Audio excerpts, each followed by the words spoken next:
In 2015, he became an outspoken voice for the transgender community. A year later, he was praised for being the first American to be legally recognized as what they call non-binary.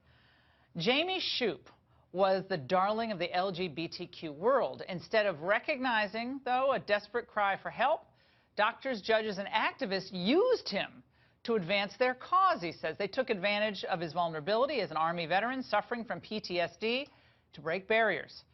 Shoup will never be the same. Joining me now to tell his story, and it's shocking, is Jamie Shoup himself. Jamie, thank you for being here. It takes a lot of courage to be here. You say the transgender community has not only turned their backs on you, but are now attacking you? What happened? That's correct, Laura. The minute you denounce anything transgenderism-wise, you're automatically an outcast.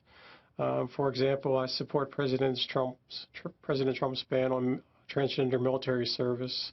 I do not agree with transitioning children or transgender surgeries. I'm against all of this. Now, did you take the hormones and start doing all that? And you didn't obviously do surgery, I guess, but you did start taking estrogen and progesterone? What'd you do? Yes, I took estrogen and progesterone. I now have irreversible breast growth. I had a number of health complications from this. I now have bone density problems. I've had kidney problems. And at one point, my mental health was so destabilized by the hormones that I had 2 stays in a psychiatric ward because of it. Do you think this kind of push is being used broadly, more broadly? I hear from a lot of people, and you see a lot of examples. Heritage Foundation did a big panel of feminists who are actually really upset by this because they think people are being kind of pushed into this, this kind of view of life and transgenderism before they really kind of know who they are, or is that wrong? No, that's completely correct. My hat is off to the Heritage Foundation because it's really the only place that people such as myself and these radical feminists are getting a voice. We've been completely silenced by the left. As you said, I was previously a transgender media darling, and now the New York Times doesn't want to talk about me anymore or even acknowledge that I exist because I no longer support this stuff. Yes, the conservatives are to be commended for what they're doing to help children.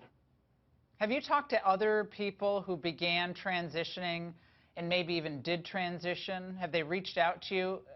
If they have regrets, do they look to you for advice or just to share a story? Yes, Laura, regret unfortunately is very common, but again, the media doesn't want to talk about these surgeries that go wrong and the host of health complications. And it's really wrong to even call this transition because gender identity is essentially it's legal fiction. First they claimed that I was a woman, and then they claimed that I was a combination of male and female, and everybody went along with this. But as I said, it's nothing but legal fiction. Sergeant, we wish you the best. I know it sounds incredibly traumatic and difficult, and I hope you'll stay in touch with us, and we'll certainly stay in touch with you. Thank you so much. Thank you too, Laura. Absolutely.